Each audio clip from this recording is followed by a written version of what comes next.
Okay, take it away, crapper. In Congress, Democratic Representative Jasmine Crockett of Texas. Congresswoman, thanks so much for joining us. I want to start with the shocking announcement from Congresswoman Green. What went through your mind when you first heard she was going to resign on January 5th?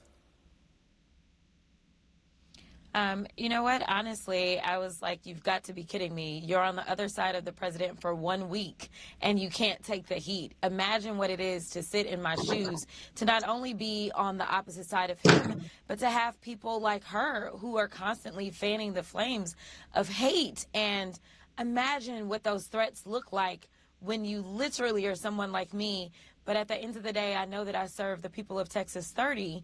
And so my job isn't to be there and necessarily do whatever is going to make the president not be on my back, but instead is to focus on making sure that I can push forward with policies that are positive for Texas 30. Here's an excerpt from her resignation video. Take a listen.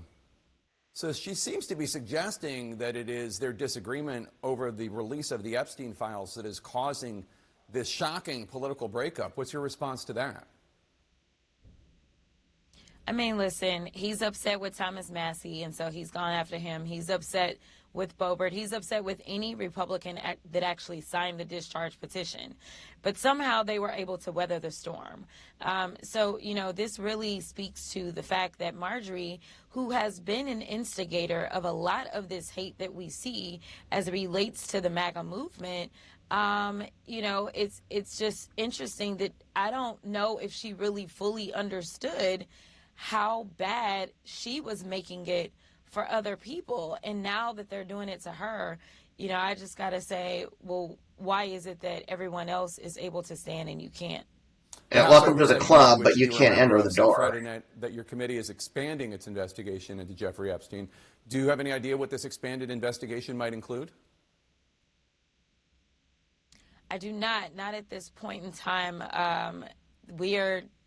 I'll say leadership is keeping it under wraps to make sure that we can hopefully not have many more obstacles. If you'll remember, we decided that we were going to put out a subpoena for Ghislaine Maxwell, and the next thing you know, the president's henchman showed up to her cell, and the next thing you know, we didn't have our sit-down talk with her, which I imagine would have gone a little differently if we had. So we're keeping that tight-lipped for now.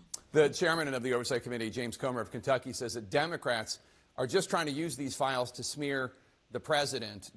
Just to be clear, do you or your colleagues have any idea about what Yeah, because the president is guilty. That's why, you stupid fuck.